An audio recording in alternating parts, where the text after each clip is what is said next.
Alors bonsoir à tous, comme je vous avais promis mardi, je vous enregistre une petite vidéo pour vous exprimer de façon, vous expliquer de façon simple et assez claire, j'espère, en quoi consiste la littérature existentialiste. Alors cette littérature qu'on appelle justement existentialiste se développe en France au XXe siècle, bien sûr, dans les années 40 et dans les années 50. D'accord? Alors, vous savez que c'est une période particulière de l'histoire. Pourquoi? Une période plutôt angoissante de l'histoire. Eh bien, parce que les intellectuels, mais toutes les personnes viennent de vivre le choc de la Première Guerre mondiale. Et puis, après le choc de la Première Guerre mondiale, il y a la Seconde Guerre mondiale, qui est encore plus terrible, puisque nous avons Hiroshima, nous avons les camps de concentration, etc. Donc, ces événements vont avoir bien sûr un impact, une répercussion très forte sur les consciences. Alors, on parle justement de littérature existentialiste et les représentants de ce courant littéraire, qui n'est pas seulement littéraire, nous allons voir, sont Jean-Paul Sartre, Simone de Beauvoir, qui était la compagne de Jean-Paul Sartre, Albert Camus, et enfin un autre auteur qui est peut-être moins célèbre, mais c'est Boris Vian. Boris Vian, dont nous parlera probablement Marco Colucci dans les prochaines semaines, j'espère. Bon, alors, retournons à ce mot existentialisme. Alors, en réalité, l'existentialisme est une philosophie. Et c'est les premiers qui ont parlé d'existentialisme, en réalité, sont des philosophes allemands que peut-être vous connaissez, qui s'appellent Heidegger et Kierkegaard, donc qui ont introduit ce thème de l'angoisse, non? Et ce thème de l'existence. Alors, c'est une philosophie de l'angoisse et vous comprenez pourquoi. Pourquoi c'est une philosophie pessimiste? Eh bien, parce que les intellectuels s'interrogent sur la condition de l'homme, la condition sur l'existence humaine, et ils arrivent à la conclusion que la condition de l'homme est absurde. D'accord?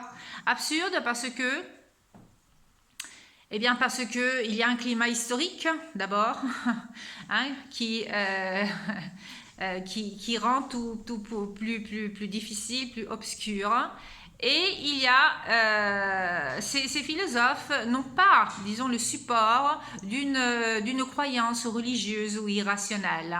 Non, ils disent l'existence de l'homme exclut, c'est un postulat de l'existentialisme, l'existence de l'homme exclut l'existence de Dieu. Donc à partir du moment où ils n'ont pas de croyance religieuse, la seule certitude qu'ils ont, c'est la mort. Donc ils disent l'homme a une seule certitude dans la vie, c'est qu'il va mourir. D'accord? Bon, alors donc c'est une philosophie athée et c'est une philosophie de l'angoisse, une philosophie pessimiste. Mais c'est aussi une philosophie qui met l'accent sur l'essence, puisqu'on l'appelle sur l'existence, puisqu'on l'appelle existentialisme. D'accord? Donc, Sartre dit, il y a une célèbre formule de Sartre qui dit que l'existence précède l'essence. Bon, qu'est-ce qu'il veut dire par là? Eh bien, il veut dire que l'homme se définit par rapport aux actes qu'il accomplit au cours de sa vie. C'est-à-dire que nous sommes la somme des actes que nous accomplissons au cours de notre vie. L'homme, dit Sartre, est ce qu'il se fait. D'accord? Il n'y a pas au préalable une essence. Lui il dit ce qui compte, c'est l'existence, se définir par rapport à son existence. Donc c'est une philosophie qui met l'accent sur l'existence. D'accord? Donc une philosophie de l'existence, mais aussi une philosophie de la liberté. Pourquoi? Eh bien parce que Sartre dit l'homme se définit par rapport à ses actes et l'homme il est complètement libre de faire les actes qu'il veut accomplir, qu'il veut faire, d'accord? Donc c'est lui qui choisit comment il va se comporter et les actes qu'il va faire au cours de sa vie. D'accord? Donc, vous voyez le thème du choix. Le thème du choix devient extrêmement important pour les existentialistes. Et qu'est-ce qu'ils disent aussi, les existentialistes? Eh bien, ils disent que même ne pas choisir est une forme de choix. D'accord? Donc, le refus de choisir devient une autre forme de choix. Donc, philosophie, je répète, de l'angoisse.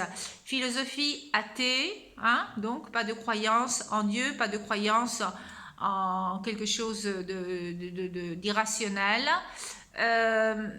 Philosophie de la liberté et attention, à partir du moment où l'homme est libre de choisir les actes qu'il veut accomplir, l'homme, il est aussi responsable des actes qu'il va accomplir au cours de sa vie. Donc, c'est aussi une philosophie de la responsabilité, d'accord ?